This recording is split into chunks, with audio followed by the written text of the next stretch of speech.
Oh, yes, we are live. This is episode number 29 of Savages in the Bronx, live from Studio 54, New Jersey, and REM Studio in Staten Island, New York, airing exclusively on Twitch and powered by StreamYard.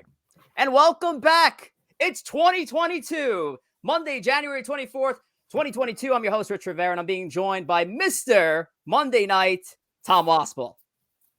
Richard, how we doing? How's it going? We're doing great. I just noticed in my script, I still had the 2021 problem, and I almost fucked it up. I almost said 2021. Had it written in the script, 2021. No, we have turned the calendar. Thank God you can't read. I can't write, apparently, but 2022, we have turned the calendar, and yet there is still no active baseball to really cover. But we have some topics that we are going to get into later tonight. The revealing of Baseball America's top 100 prospect list. And obviously all the rage is about the Hall of Fame ballot, which gets revealed. The BBWAA reveals their results tomorrow night.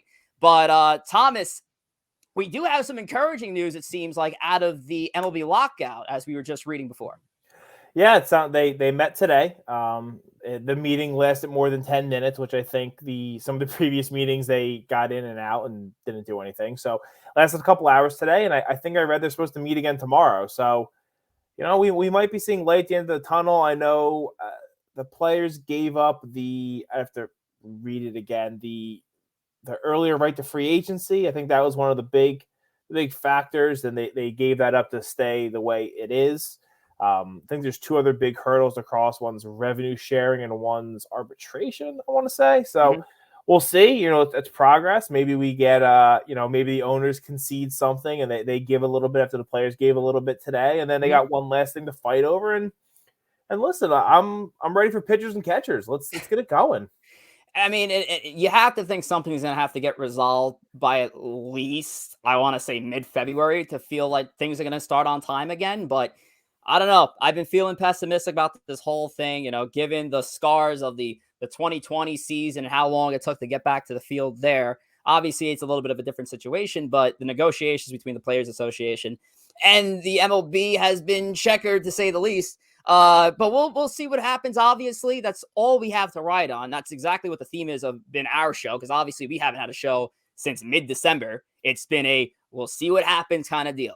Luckily, topical, as I mentioned before, Hall of Fame ballots tomorrow, which is exciting to see who we're going to enter in Cooperstown, if anyone enters Cooperstown tomorrow. Obviously, there's 6 already elected on the Veterans Committee, I believe. But outside of that, we don't know who's going to come out of the Baseball Writers Association America's race, so we'll figure out what's going to happen. We're going to talk about that more later on tonight, but first, just make sure to follow us on Twitch. Our great guest who's going to be joining us later did that, and I appreciate him for it. Make sure to download the Twitch app and subscribe to, that is the wrong podcast. That's the Lead Off podcast. What are we doing here? Is that the wrong show? Yes, it is. Hold on one second. Let's do this again. All right. Yes. So make sure, of course, this is what happens when you have two different podcasts. Things get kind of thrown in, but here you go. Or when you let Richard download anything. The Twitch app. Don't rely on me for anything. Make sure to download the Twitch app and subscribe to Savages in the Bronx. Our link, of course, is in the Twitter bio. And that is the best way to get the notification on your phone that we're going live. So if you tuned in on Twitch, we thank you so much. And just make sure, if you haven't subscribed, to do so. All right, let's get into it. The Bronx is burning, but obviously not really with the lack of baseball news. But the one thing that's topical definitely is the pipeline. And starting off with the international free agent signing of Roderick Arias, who is the number one prospect coming out of the international free agent market, 17-year-old switch hitter, a shortstop at that. And, this is where, the Yankee fans call into the fan and are complaining about why this team is not spending money and not going to the luxury. This is the reason why. Well, one of the reasons why is to have that international slot money to make moves like this and get a future, hopefully, Hall of Famer in a guy like Roderick Arias. I might be calling it too much, but a switch-hitting shortstop who seems to be a five-tool player based on MLB.com, I get excited, Tom. Yeah, I'm ready to not sign Correa or Story at this point. Let's just get either Arias or Arias, either one. Let's just get it. Let's just get him up to the Bronx. 17, that's fine. we're good. We don't need either of them. We signed our starting shortstop of the 2022 Yankees. Roderick, Arias, or Arias. One or the It other. seems like we got shortstop that can cover the next 20 years of Yankees baseball. No, yeah. Yes, according to MLB, they're saying starting on the defensive side of the ball, Arias has a plus arm potential. His throws are accurate and effortless, and he always in his position to make good throws, so he can play the position well.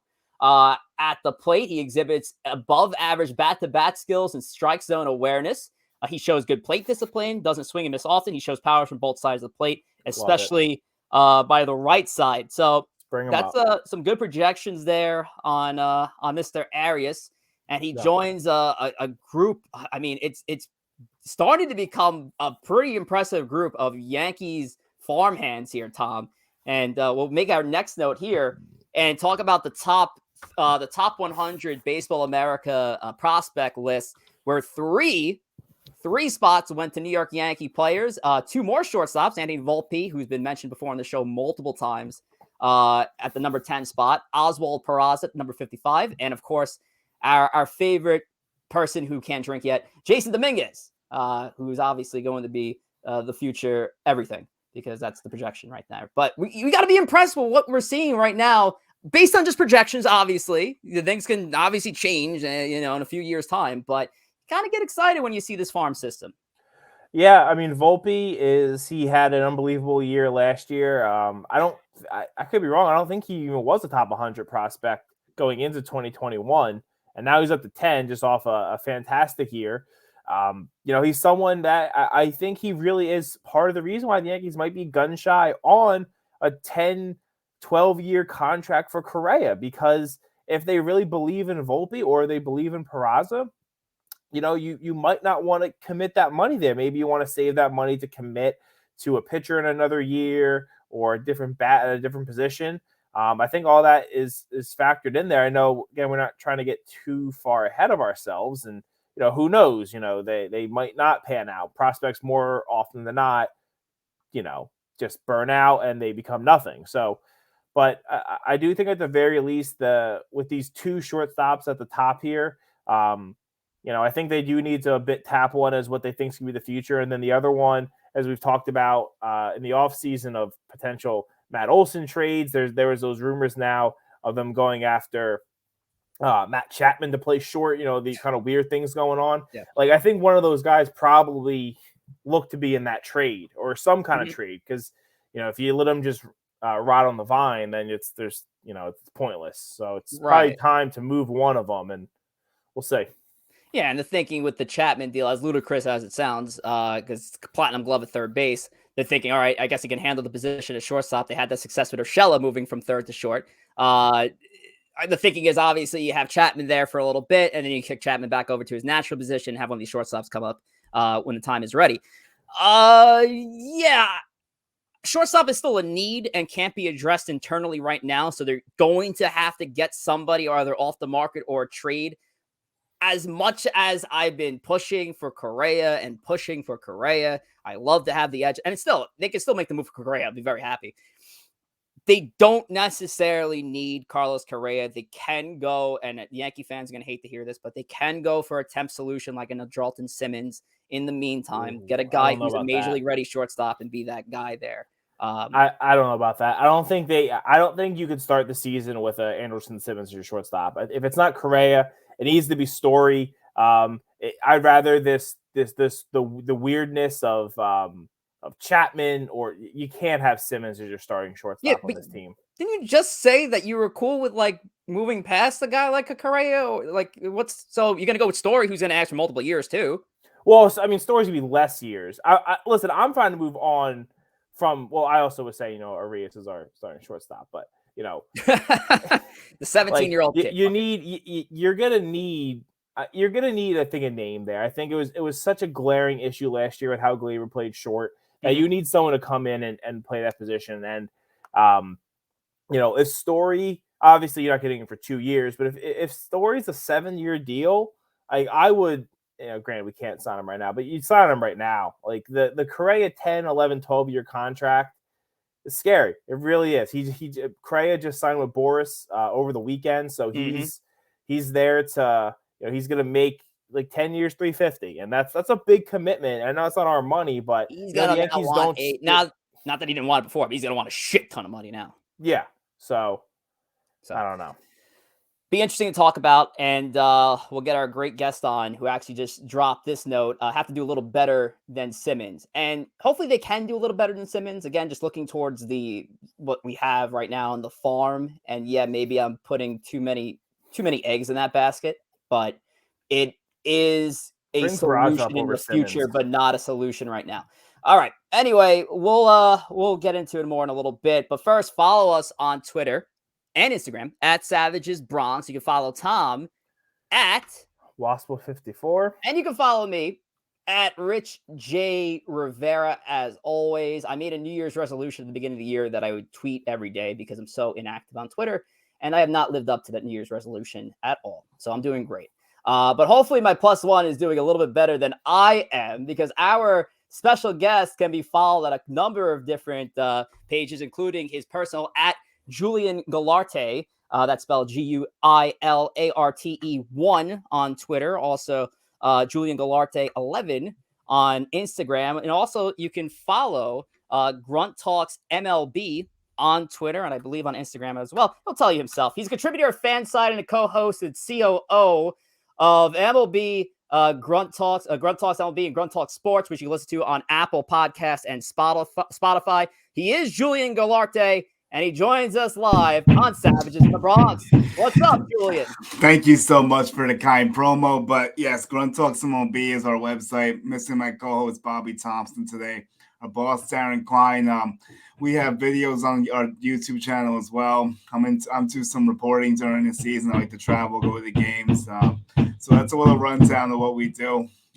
We're trying to keep busy during this lockout. We got articles all the time on various different topics, and I like the discussion with the shortstop Hall of Fame talk, and it'll be a fun one. Thanks for having me. So you mentioned a little bit better than Simmons in the chat before. Yeah. So is there somebody that you have in mind to take that position? There's a couple things. I like what Tom said about Peraza. I don't want Peraza to start the season right away, but I'd rather do that than go to Simmons. So I do agree with that. Trevor Story, I think that makes some sense because I could see him shifting off shortstop easier than Carlos Correa would shift off shortstop. And here's another name. I think you guys have probably heard this too. Isaiah Kiner-Falefa intrigues me a little bit more than Simmons would. At least there's more upside there. I know the bat isn't as good, but he has more speed and his defense is pretty solid. So I don't really – Simmons is just pretty stale to me, honestly. It just really doesn't do much for me. What I like about Kiner-Falefa also is he can play nearly every position in the field as well if need be. This guy was a backup catcher a couple years ago for the Texas Rangers. So, yeah, he is a good option, and he might not be the most name-worthy option, to say the least. No. But, hey, listen, a few years ago, Yankees traded for a guy named Didi Gregorius that not really anybody knew about, and it worked out very well. So, hopefully, they can get that sort of success in whoever they bring in to play the position in one season. But we're talking with Julian on a couple notes. Obviously, the shortstop thing is a big deal, so we'll stick with that. Baseball America revealed their top 100 prospect. Obviously, Roderick Arias, exciting signing for international pool money. So should Yankee fans be more excited for the 2025 team than the 2022 team?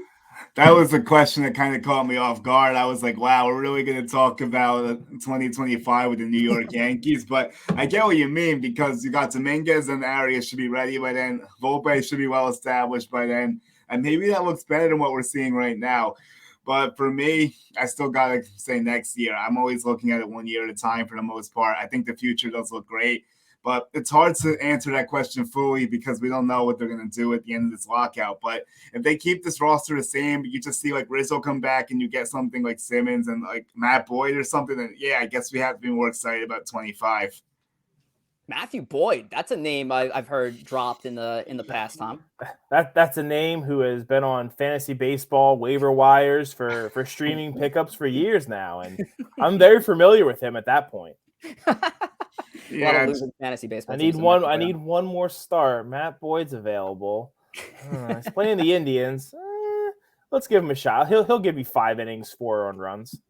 Yeah, but of course, as we alluded to in Bronx's Burning, there's a lot to be excited about. There's too much time in between now and when those guys are going to make a big impact. So We'll see how it goes. It's obviously cool to see a top 10 prospect on the Baseball America ranking. It'll be interesting to see what MLB puts out in the coming weeks. If they do that, I don't know what they do nowadays. But anyway, let's talk about something that we know is going to happen, is guaranteed tomorrow, where the BBWAA will reveal its results of the Hall of Fame voting. And obviously last year, there was a lot of controversy surrounding some of the candidates, still are. And no one got elected from the BBWAA last year in 2021. So I'll ask you, Julian, who do you believe will be enshrined into Cooperstown tomorrow, if anyone? I think it's David Ortiz. I think he's got it locked up, basically. I think Bonds and Clemens are borderline, but at the same time, they might not get it again. They're pretty close. I can try to find the latest numbers and see if I can dig up anything up on that. But I was going to say, I'm looking it up now because they have the tracker where they, so it's looking, they're saying at this point, Ortiz is going to be in. He's a lock. And they're putting with the known, there's about 48% of the ballots are known at this point. Bonds and Clemens are in at this point, just over Bonds at 77.5, Clemens at 76.5, which is very odd how they should be the same because it's possibly the best hitter and possibly the best pitcher of all time, but they cheated. So I don't know how they don't have the same voting. Yeah, I've noticed a few things that I don't know how you can vote for one and not the other. I think John Heyman may have done it. I think he didn't vote Clemens and voted Bonds or something. I saw there was a few odd ones like that. I was like, it doesn't really make much sense to me either. Like, you either put them both in or neither of them, in my opinion. I think they should both make it. I hope they end up getting it tomorrow. I really do. Yeah. If they don't, then I'm assuming they'll get in somehow, like with the Veterans Committee in the future or something. Yeah, they have just missing right now Scott Rowland at 5% under, Schilling, Helton, some Yankees that are under 50%, Gary Sheffield, greatest to ever do it, Alex Rodriguez, Andy Pettit. Andy Pettit and Bobby Bray each at 10.7. So there's some Yankees. Hey, Bobby. Mark Teixeira, 0.5%. You're gonna be off the ballot. Bobby deserves more respect, honestly. Abreu's numbers should definitely be higher, I think. Yeah, you know what? I didn't notice it until like the other day. Abreu had a decent 3 years with the Yankees. He was solid. He had a great 3 years with the Yankees. We weren't that good. Yeah, that's what it was. Like Abreu was really good for the Yankees. He's actually one of my good friends. He's like his favorite Yankee. He was so good as a Yankee. He really he was very good as a Yankee. It's weird, but he seems like one of those guys that they're gonna, like his way the writers are like he doesn't get on the first ballot, and Bobby Abreu isn't a great. So maybe on my 6th ballot I'll put him in. It's so much stupid shit with how they do the voting that. Because is he definitely a Hall of Famer? Like, I don't know, maybe not, but like he should be polling above where he is, in my opinion. Right. I think there's a few guys who can make that argument for. Absolutely. Obviously, I would like to see Bonds and Clemens get in on this last year. I think they've done enough. I get it. And this is where you're going to have the two different houses that feel differently about it. But Bonds and Clemens have done enough for the game. And I think their accomplishments speak for itself, even before the alleged steroid use and obviously convicted steroid use. But these guys have done enough. I think they need to get in. It's their 10th year, so last year. Let's see it happen. If it doesn't happen, it doesn't happen. There's a wing in the Hall of Fame at Cooperstown that credits the steroid era and the popularity it gained. So there's literally an exhibit for it. So it's being recognized in Cooperstown. I was there over the summer for Jeter, actually. I did see that. Cooperstown's awesome. I think they need to be in there. You made him suffer long enough. Like, all right, you made him wait 9 years. Like, it's hopefully it gets recognized tomorrow. I have a bad feeling it's not going to happen, though, because I think a lot of the unknown ballots are going to take them off, probably. And, listen, if you're going to put David Ortiz in, who also failed a steroid, drug test, then they should be in too. Who's a guy who definitely will not make that 75% threshold tomorrow that will be back on the ballot next year that you hope will get in 1 year? Tom, you cannot say Alex Rodriguez. Scott Rowland. He'll be right there. Rowland's going to get it soon. I'll also throw in Todd Helton. I would vote for Todd, too. And those are two guys I'll go with. I won't say A-Rod either for now. I'll be honest. Like, if you look and like this, Rich knows my love for A-Rod. But listen, if you're putting in Ortiz and you're putting in Bonds, you're putting in Clemens, you have to put in A-Rod. You have to put in Manny. You have to put in Sheffield. They have to go in. If we're putting steroid guys in, those guys have to go in. And if you maybe don't say Sheffield, you got to put in Manny. Manny Ramirez was a terror on baseball for 10 years. He was the scariest man at the plate. After Bonds, the torch was passed, and that guy was terrifying. He was terrifying in the playoffs. He was a clown. He was a character, but baseball is full of characters. He has to go in, and I probably have said the worst things in the world at Manny Ramirez as he was, walking around the bases and stuff. But he needs to. If you're putting those guys in, he has to go in. So does A-Rod. I think Sheffield has to go in. That's what I would like to say. I used to love Manny as a kid. Even as the biggest Yankee fan, I'd trade for him in MVP baseball, get him on pinstripes. I fucking love Manny. Love to see him get in one day. One guy I always fight for is Jeff Kent. That's an interesting one. I would love to see get in. I think he has the body of work, and the fact that he isn't higher in the current ballot. I mean, again, it's only 48% reported according to Tom, but he's in trouble. Yeah, it's a little wild. He'll still be in it, but somebody I really hope one day gets in. I don't know what the roadblock with him is. Like, I feel like he shouldn't be getting more respect too. Like Coors Field stuff with him, which is stupid because he played half his games elsewhere. But I think he wasn't fully a second maybe he wasn't fully a second baseman. Maybe they don't view him fully as a second baseman because his numbers for a second baseman are like better than anyone. So maybe that's part of it too. Oh, Ken, yeah, I'm sorry. I thought you were talking about Helton still. Oh, yeah. I'm like, wait a minute. Coors Field. I know you thought you were talking about Helton. Yeah, Ken, that is a weird one. Yeah, because he was so. I remember him and Bonds.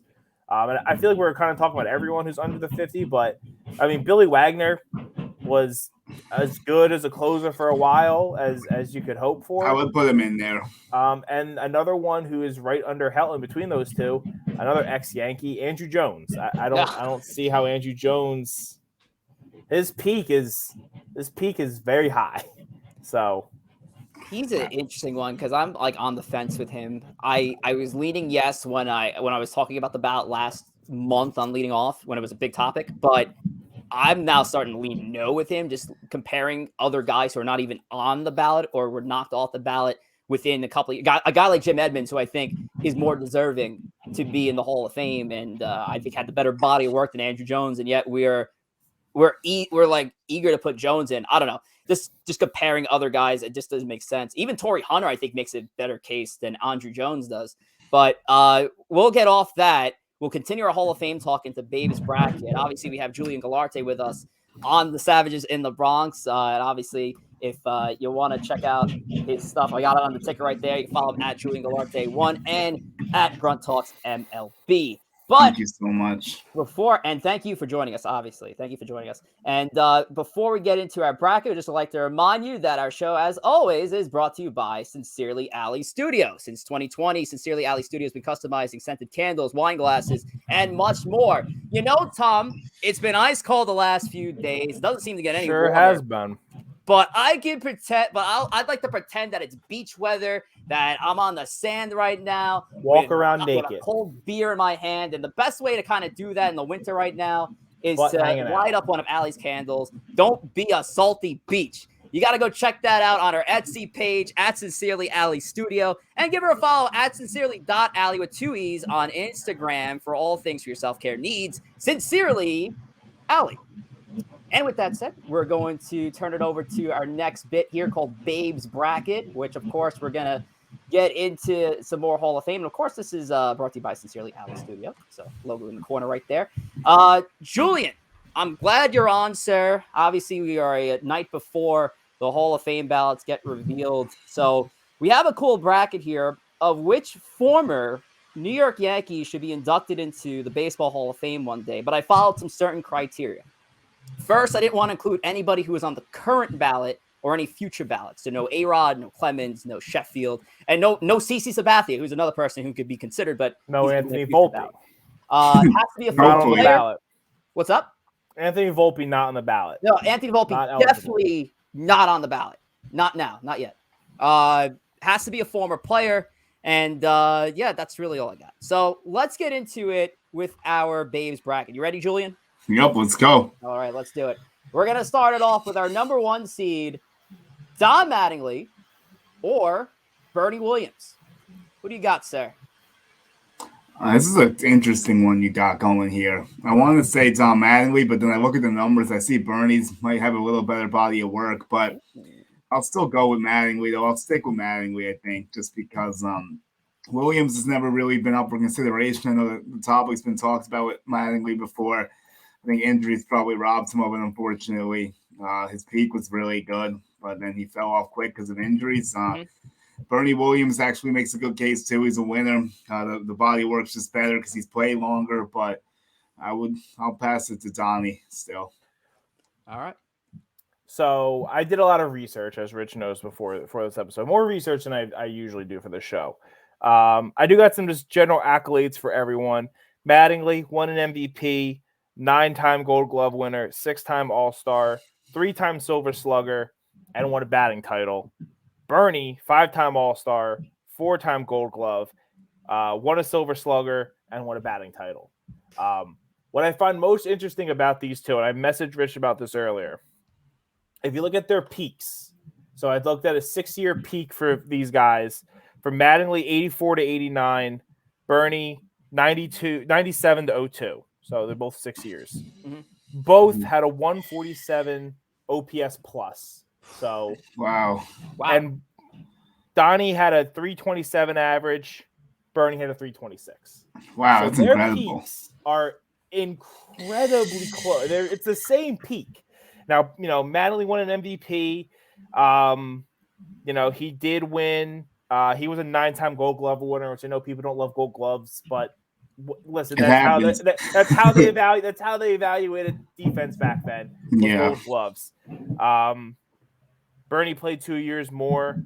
I think the answer is Mattingly, but it's tough. The closest I found in career first baseman WAR, he's right behind Carlos Delgado. Jeez, where the fuck has this Tom been for 28 episodes? Finally doing research. I'm crushing it. Damn. You know my passion of the Hall of Fame. So it's God. weird. We said a lot of Mattingly is he got hurt. And he faded because of that, his back problems. I think the answer is Mattingly, but I think Bernie is. Bernie was maybe the most shocked I was as I was going through this list. I couldn't believe how really close I feel like he should be, and to have like zero consideration. That OPS plus stat that you threw out was wild. My vote would have been Mattingly too, by the way. It's a close call, like closer than I would have realized. Very close. For sure. That is a tough 1 versus 8 seed right there. I feel like Bernie's WAR. I don't know how much longer McCutchen will play, but McCutchen will probably end up with about the same WAR as Bernie Williams. I don't know if Andrew McCutchen's a Hall of Famer. So he won't be.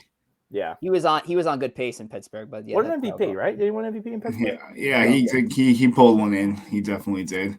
Tom, you got a Diamond Dynasty card. Come on, man, you know better than that. All right, next we got a pair of catchers, actually. Thurman Munson at our number 4 seed, and Elston Howard, who actually only a few episodes ago, Tom, I felt like we were talking about Elston Howard, and I didn't know that he wasn't a Hall of Famer. So that was that episode. And even today, I had a list of 8, and initially Howard was out of it because once again, I forgot he was not a Hall of Famer. So he's on the list now. Thurman Munson or Elston Howard. Julian, who do you got? I'm going with Munson. I think, unfortunately, we know what happened, and his career was cut short for tragic reasons. But here's something that caught my attention, and I don't have all the numbers in front of me, but I'm going to assume Tom has this, and he knows where I'm going probably. So I'm just going to nod. I'm going to say the fact that Munson's so close to Posey, and people are saying that Posey's a Hall of Famer, really makes me think that Munson probably could have surpassed him if he, obviously. He did pass him. If you look at career WAR, Munson's above Posey. They're very close. And WAR's not everything. Posey finished with a 449 WAR. Munson a 461. So a full pulling of WAR higher.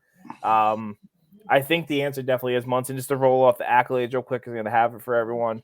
Munson also won MVP, was Rookie of the Year, 7-time All-Star, 3-time Gold Glove winner.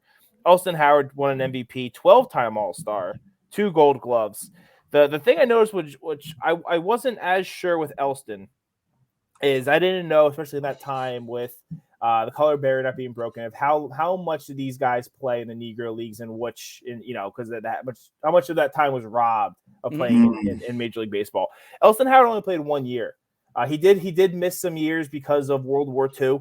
But he had a 15-year MLB career where he was he never. It's funny. He's a 12-time All-Star, and again, All-Stars aren't everything, but also that was at the time when they had 2 All-Star games, Tom. So there's 3 that should be unaccounted for because it was done in the same year. That was 2 in the same year. Oh wow, really? That's interesting. I didn't even know they did that. That's pretty interesting. Yeah. I think the answer is definitely Thurman Munson. To move on. I mean, you guys are making it easy for me, but yeah, I would have definitely went Thurman too.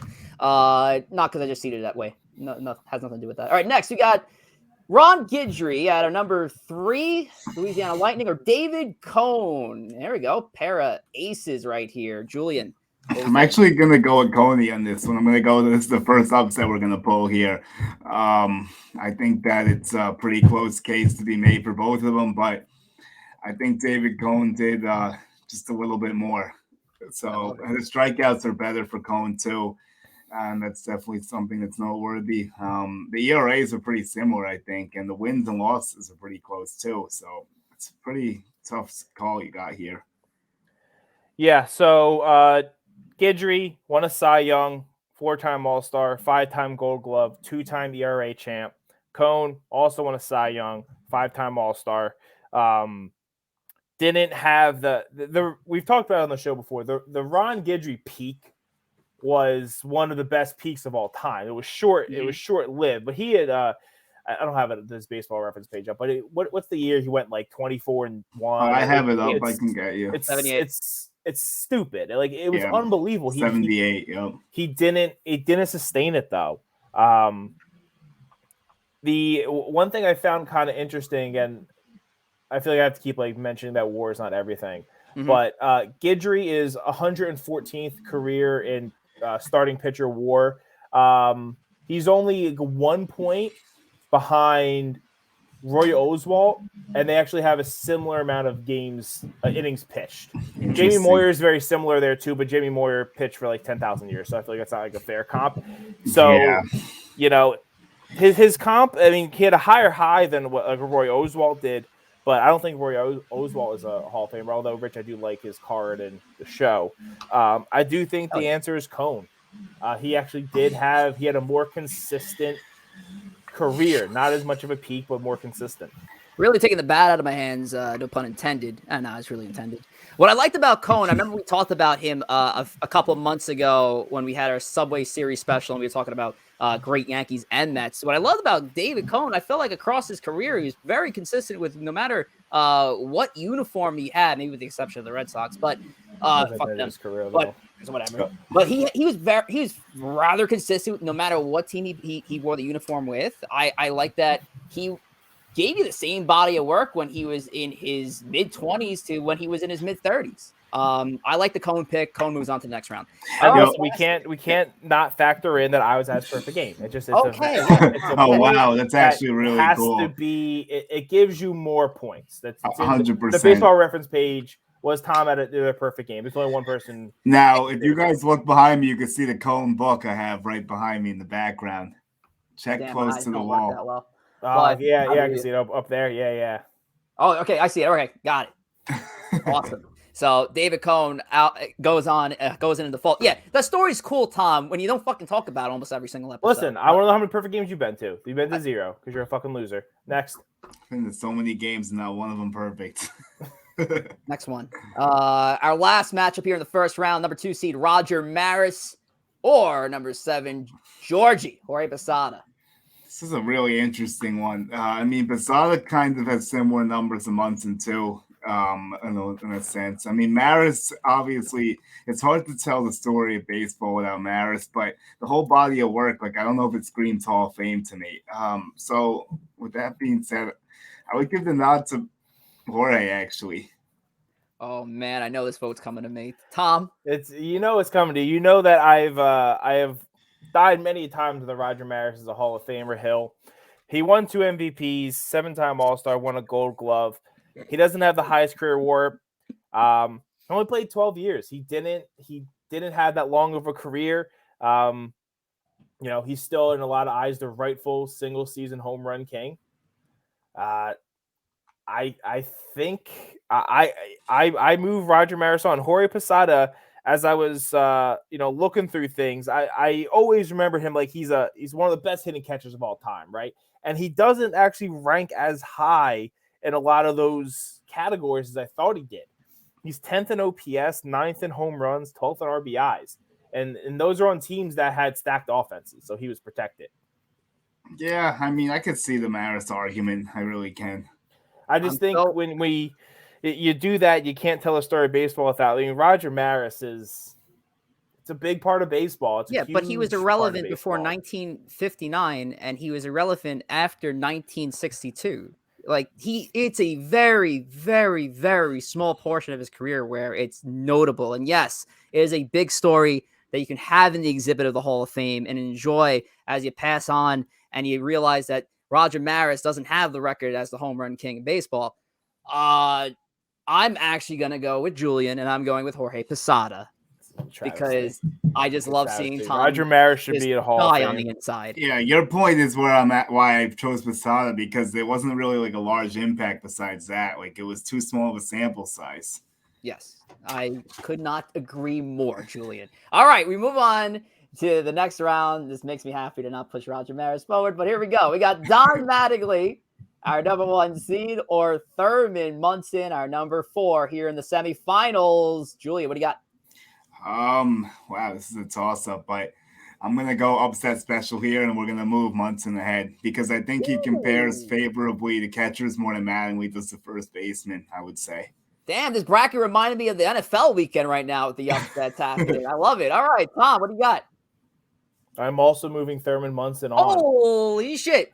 I love Mattingly. I really do. He's one of those guys that I saw play such a small amount of my life, but I feel like I love him. I just love it. Anytime we watch highlights of him, I can watch that highlight of him like catching the foul ball and then taking the popcorn. I can watch it I watch it every day and bring a smile on my face. Now you see all those autographed baseballs on the right side of Tom, like on Tom's right shoulder behind him. I only have 3 baseballs, not 70 like he has, but I have 3, and one of them is Don Mattingly. So obviously, as a fan favorite, it's hard to not push him through, but for the better part of the show, obviously, we have to move forward with Thurman Munson. So Thurman Munson moves on to the finals, and joining him will either be David Cone or Jorge Posada. All right. Well, I'm going to push Cone ahead here, I think. I'm definitely going to move Cone up because Tom kind of stole me on the Posada, like not as good as we thought. So I'll take the Cone. Cone won 5 championships too. They actually both have 5 World Series, but I think Cone, I guess in retrospect, was a touch better. Yeah, so I'm also moving Cone on too. If you look at the guys who are around him, there's a lot of Hall of Famers around him in his career statistics. He is basically neck and neck with CeCe, who a lot of people will assume will be in the Hall of Fame. Right behind Juan Marichal.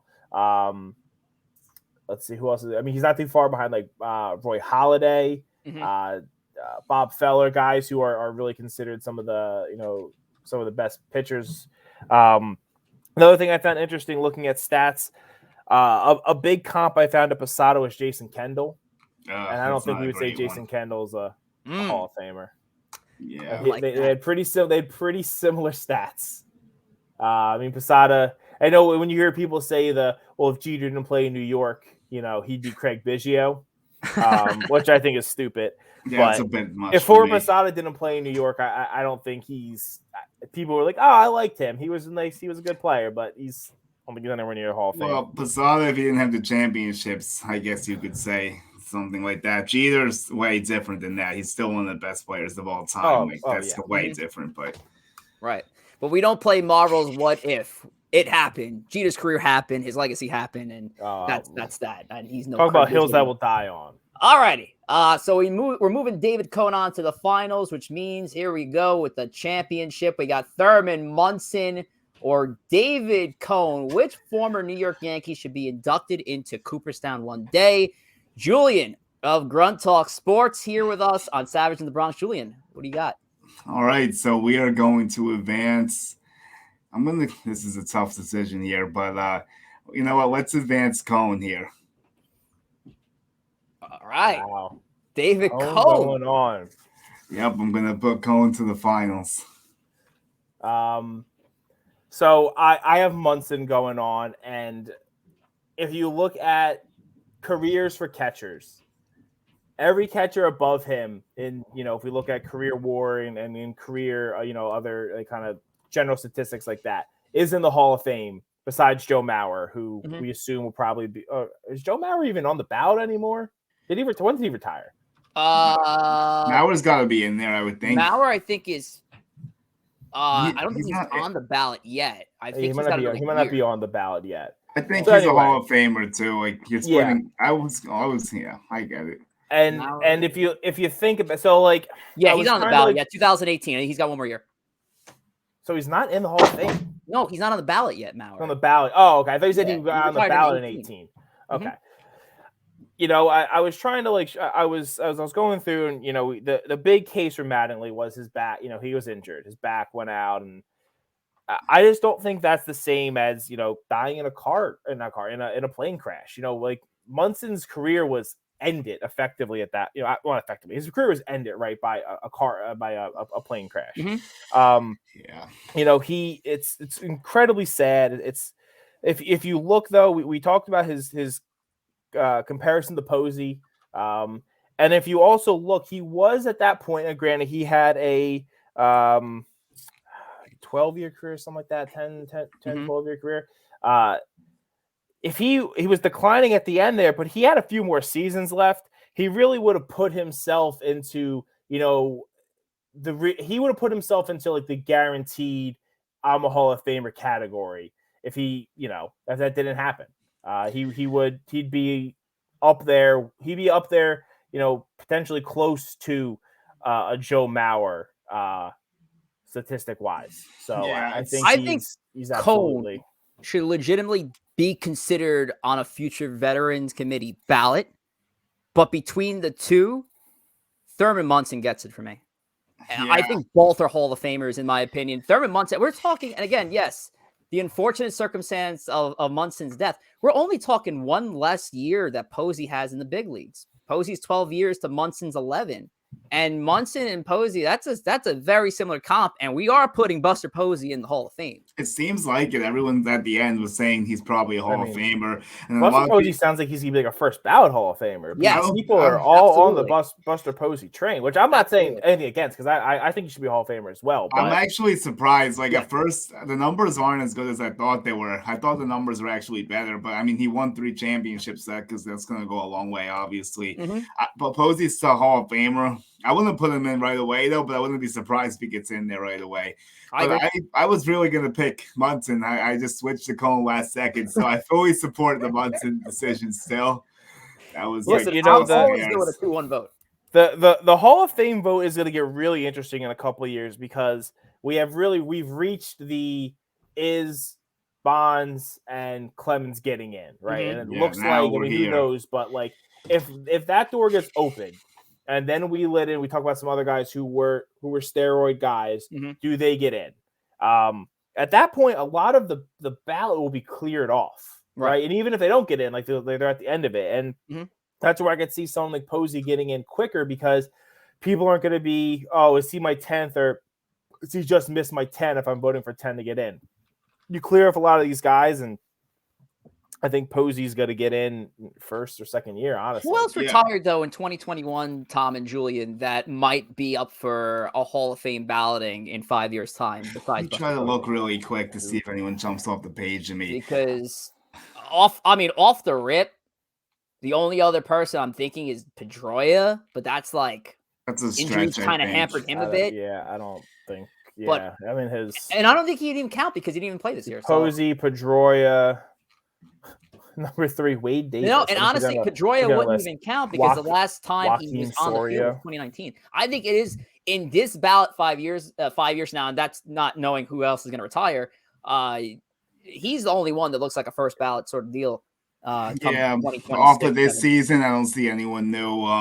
In another season, this is the first ballot. Obviously, whenever he gets in there, Ichiro is going to walk right into the Hall of 100%. Fame as he should. Whenever that day comes, I think that's a year or two. I don't know the exact time, but that's going to be a good one. I can't think any 2020 retires. That was such a weird season. Like I was trying to look at that too, and I couldn't. It was kind of hard to find like a definitive list. Even look at like 2019 guys who retired, like Brian McCann.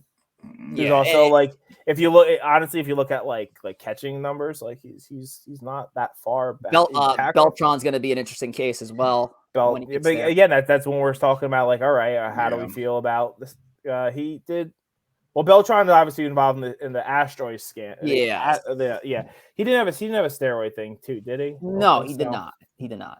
So I didn't ask you guys about Kurt Schilling. What are your thoughts on him? Oh, okay, well, we can get into Kurt Schilling. Tom, do you want to take it, or do you want me to go for it? You can go first. I think Kurt Schilling should absolutely 100% be a Hall of Famer, and I think if we're really going to make this a political thing, then I think you have baseball writers that are in it for the wrong reasons, and they're there for a screen grab. I think Kurt Schilling definitely deserves to be in. I think his achievements speak of volumes. He is one of the best postseason pitchers ever. His numbers over the last 25 years, he proves himself to be one of the top pitchers ever in the modern era of baseball. He's a guy who definitely should be in it. And the fact that they're keeping this guy out, and that's what I mean, assuming that they're keeping this guy out for he's not going to make it. Absolute travesty. Yeah, I agree. I do think if you just look at the easiest way to do this is just keep it on the field, unless someone done something truly horrendous. Like Omar Vizquel is a good example of that. Like that guy doesn't need to be in the Hall of Fame. Yeah, like there's. If you've done certain things, then you're not getting. I didn't think he was a Hall of Famer anyway, honestly, but now I think Schilling has to be in, and I've gone on record to say that I think the Bloody Sock game is like incredibly overrated. It's a touch. It might be a touch overrated. I really dislike Kurt Schilling, but I have to put him in the Hall of Fame at the same time. Like I always hated Kurt Schilling, even back in the day. I'm ready to keep start the rumor that he just had ketchup. I was going to say, to this day, Tom has not eaten a hot dog with ketchup ever again. Let's get the ketchup rumor you get going. The ketchup, the ketchup sock, but even without the ketchup sock, right? He's a Hall of Famer. Yeah, the numbers speak for themselves. He won 2 big championships, obviously. I mean, he killed us twice. Like, he was a thorn in our side. Like, I never liked Kurt Schilling at all.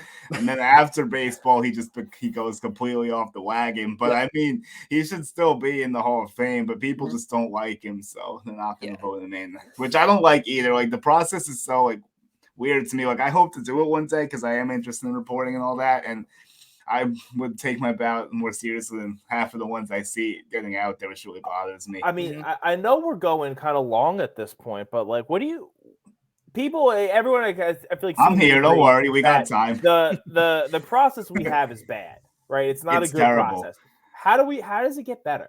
That's what I don't know. I mean, I would almost want more former players to vote. Maybe I feel like that might help the situation a little bit. Like some guys in the Hall of Fame that are still alive, maybe give them some votes, maybe wean some of the writers out a little bit. Can we start with can you at least vote for one person? Because enough of the empty ballots. Yeah, that empty ballots are disrespectful. That really annoys the hell out of me. Even when I see people voting for one person, I can understand it at least. Okay, at least you're voting for someone, but like to leave a ballot blank is just like, what's the point of that? I just don't get it. And then you got the people like whoever didn't vote for Ken Griffey Jr. to be a Hall of Famer. You get your ballot or Jeter. Yeah. I agree. I agree. It's like though. It's like why? Yeah, you wonder if maybe they could find a way of doing that. 50% of the vote comes from the writers and 50% comes from comes from current Hall of Famers. Right? They get a vote, and that means the people who played have more say. Their vote means more than the writers. And those guys know because they were in the trenches. They know what was done behind the scenes. Like they play against someone. They're like, yeah, that's a Hall of Famer. It's tough because there's also a lot of former players who like don't give a shit and they're like, I don't watch baseball. Well, I was going to say it's kind of tough. The problem with players, Tom, also is you're going to have players that are going to have some biasness or maybe some former teammates that they have. That was the point I was going to bring up. Them when they don't deserve it. You know, Yeah, that was the one point I was gonna say that puts that into effect. But I think at the end of the day, I would trust them to be more fair than a lot of the writers, which is kind of sad, but I think true.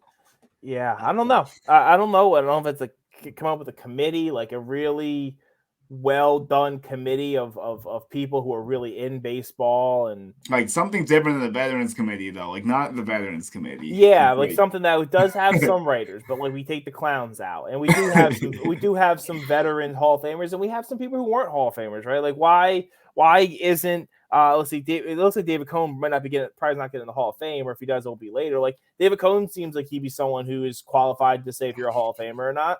Mm-hmm. Yeah, he's got good qualifications. I think you need people who are really in it, played. You know, if they were writers, they've not politicized stuff. I don't know. Right. And there's other purists, and there's been a couple purists on this show that have come on that feel like the Hall of Fame should be reserved for the absolute upper echelon of players. I also don't see anything wrong with getting in a lot of people into the Hall of Fame. I think there are guys that are worth mentioning their career as people that, hey, one day I'm going to be a parent. I would love to take my kids to the Hall of Fame and show like, hey, listen, you know, a guy like he just went into the Hall of Fame. Good for him. Minnie Minoso. I like to talk about Minnie Minoso and how good he was in his career. And like, he was one of the pioneers of utility players. I would love to talk about that with myself, even though he's not the most known guy. I don't think there's anything wrong with getting in as many Hall of Famers as possible. Obviously, to a fault, you can't get in everybody. You can't throw, I don't know, Aaron Small in the Hall of Fame. You got to figure it out. You can credit his 11-0 season, but come on. I'll be honest. I don't really dislike the idea of it being a more elite group of people, but you can't unring the bell. Then you got to blow up the Hall of Fame. You can't like then remove guys. So like, right. You aren't a Hall of Famer anymore. Yeah, we kind of got to roll how we've been rolling to a sense. Like you got to keep something rhythm there. I mean, and we've always all talked about like the room within the room, right? Like there's different. It's like, you know, we've all been there, right? So like it's one. The Hall of Fame is a museum. The plaques are one big hall, but like.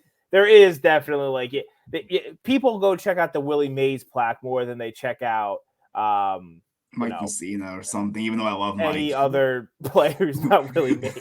Mike wasn't the best example I could pull because I really like him, but he doesn't compare to Willie Mays, so obviously. Yeah. Hey, Ford C. Frick is my guy. That's the guy I want to see every time I go there as a baseball journalist. All right. Yeah. Anyway, before we let go, Julian, thank you so much for joining us on the show, but I want to speak to our viewers here and tell our viewers how you can listen in to Grunt Talks. Obviously, I say Apple and Spotify, but are there more ways to listen? And what can they expect from your program? All right, thank you. So, yeah, Grunt Talk Sports is Apple and Spotify. That's our audio stuff. We also have YouTube. We'll do some live stuff. We've been working with Revestream. We do a little twitching too. Sometimes it's kind of another avenue for like our YouTube lives. Like tomorrow, we're gonna potentially do something for like the Hall of Fame vote. We might go live on YouTube, talk about what happens in there. We have articles on the website. Grunt Talks MLB is our website. That's big. Everyone should check that out. We have a lot of articles on there. We have a card store on there as well, and our YouTube channel with a lot of content, a lot of football stuff too. We also do football, which is our channel had a lot of activity during the playoffs. My best friend Bobby does football work, so we have that going for now while we wait for baseball as well. We got a few different avenues. Excellent. And I'm so happy that you were able to join. I remember it was this one day I just saw your content, had to give you a follow, and I was hoping, hey, one day let's get this guy on the show. Never met Julian, but I'm glad I did now. Julian, you're a guest for life on Savage in the Bronx. Thank you for joining. Thanks so much. I'd love to catch you guys at a game or something next year. And let's get something going. We got to get baseball back first, and then we'll get there. Ours is gonna be on March 31st. Not 100% sure, but we'll get there. Can't have that. Julian, thank you so much. All right. Well, have a good one, guys. Thank you for having me. Take care, buddy. Julian. All right. So Julian Guilarte, first time. I always love having a first time guest on, just because. You know, it's awesome to get different perspectives in baseball. And tonight, I think this was like the most baseball versed we were, and not so much Yankee versed conversation getting into the Hall of Fame. So really cool to talk with him. And Julian, of course, give him a follow again on Twitter at Julian Guilarte1 and Grunt Talks MLB. He mentioned football. And before I get into it's not that podcast, Tom, but hell of a weekend for the NFL. You couldn't ask for just tighter, 4 games ending in whatever you want to call them, kickoff, and then a touchdown off, walk-offs, whatever you want to use it for football. There was and it just kept building and building. The Bucks comeback against the Rams was so much fun, and then that was crazy. And then obviously the Bills Chiefs to end it was just insane. I think, but the favorite, I don't know if you saw this or any of our viewers saw this, but so the Chiefs got the ball with, what was it, like 13 seconds left, right. I think. That 13 seconds was longer than it took for the Dak play when Dak ran the draw and then they couldn't snap the ball in time. That was long. That was longer than 13 seconds. That's wild. Which is insane. Obviously, there's clock stoppages and all that stuff. And I will always go on record and say how much I think baseball is the elite sport, but I'm also so biased to the game. But it was like this past weekend in watching the football games, I'm like, damn, this sport's really great too. Holy shit. It seemed like every single game preceding the next one was better than the previous game. Yeah. And that Chiefs-Bills game must have been, to me, was one of the best games I've seen in years. Some have said the best since the Steelers-Cardinals Super Bowl back, I think it was 2009. I'm not a football guy, but something like that. It's around, I think 2009 is correct. Yeah, something like that. Again, not a football. Pretty sure that's correct. It's the year after the Giants beat the Patriots the first time. But unbelievable games. Looking forward to the matchups next week. I think we got Chiefs, Bengals, Joe Burrow trying to dethrone the mighty Patrick Mahomes. You got the Rams and the Niners. So yeah, you got two good games coming up next week. So looking forward to that. And this is what I hate though, because of the fucking lockout right now. I always say like, hey, Super Bowl just means like we're one step closer to baseball, and I can't say that with reluctance this time. We better be. I do have my trip, planned and booked to go down to Florida to see spring training. So they better have some games, because that's on you, man. That is on you. Listen, you gotta book this stuff early. I really can't believe you booked that up. I mean, listen, worst case scenario, I sit on the beach and Oh, I feel so bad for you now. Yeah, of course. You got the beach. You got Florida. It's unbelievable. Oh, man. So anyway, speaking of baseball, you can give a follow to my other pod, my baseball podcast, Leading Off. Now, unfortunately, like Major League Baseball, Leading Off is kind of at a stalemate right now because the main topic is Major League Baseball. There's no real baseball to kind of talk about. We had our Hall of Fame show last month. So Leading Off is currently at a standstill, but we appreciate a follow. Give us a follow at L-Off Podcast. And also subscribe to our YouTube page, where all our episodes are up on YouTube. And that was the announcement I tried to make earlier today. Savage in the Bronx, all our episodes are now up on YouTube after promising for so long that they would be up. Now every single episode is up, including this one after tonight's episode. So there we go. We're on YouTube. Official. There you go. Finally. All right, let's wrap this thing up, Tom. It's a player to be named later. It's been a long time since we did this bit. The rules are simple. Tom and I are going to give off clues to a former or current New York Yankee. And it could be a very obscure one, could be a very famous one, could be a Hall of Famer. Usually they're obscure. They're not really name-worthy. But Tom, would you like to lead us off here? Sure. Why not? All right. I delved into baseball reference a lot today. This guy not going to be a Hall of Famer. Okay. All right. What do we want? He played for the Yankees. Is that enough? Yeah, keep going. Come on. Okay. Played for the Yankees 2010 to 2013. We're not doing any more of these like, he played like 2 games with the Yankees stuff.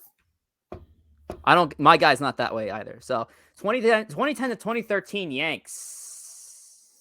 Curtis Granderson. That's Curtis Granderson. Curtis Granderson is definitely before that. Curtis Granderson on the 89 championship team. Come on. No, he was not. Or maybe he wasn't. Whatever. He was not. Okay, fine. He wasn't. Brett Gardner. Fine. Whatever. Brett Gardner. No. Yeah, you're right. This person is an infielder. Okay. 2010, 2013 infielder. Let's go with Kelly Johnson. Not Kelly There's Johnson. No way he was a Yankee for that long. And he played his last, I assume he's now retired, played his last game in 2020. Not with the Yankees, obviously. So it's got an 11-year career. All right, so he had a decent tenure. Infielder, 2010, 2013 Yanks, retired in 2020. Oh, man. Who is it?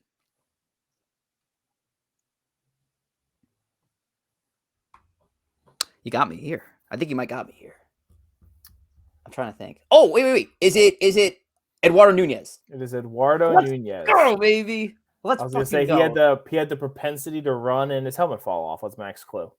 Here's the comp I love about Eduardo Nunez. He was apparently supposed to be this defensive gem at shortstop, and he was going to be the heir apparent to Derek Jeter.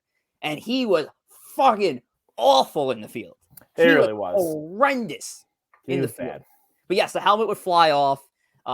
He'd hit. It was fun to watch at the plate. The helmet would still be going to the right field. Yeah, Eduardo Nunez. That's a good one.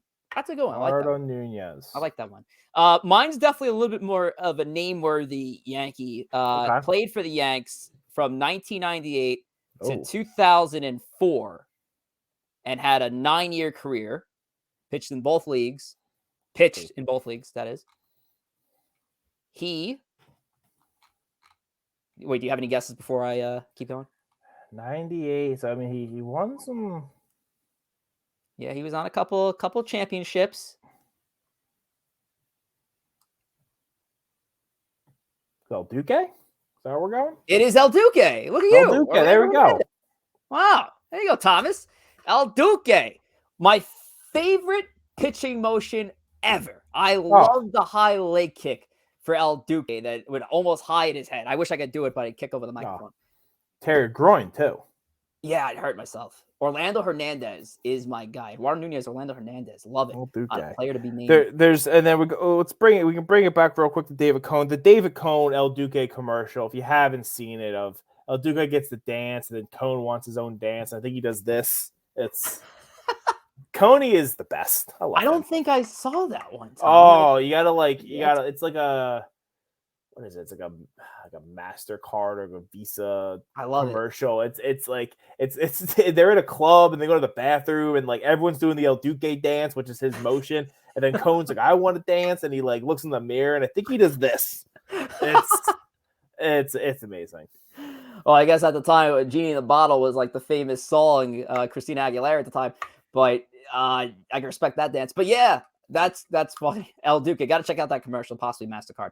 All right. Well, as I mentioned before, you can follow to us on Twitch and on Twitter, Savages Bronx. But obviously, scheduling announcement has to commence the show because it's commenced almost every single show since the offseason really started.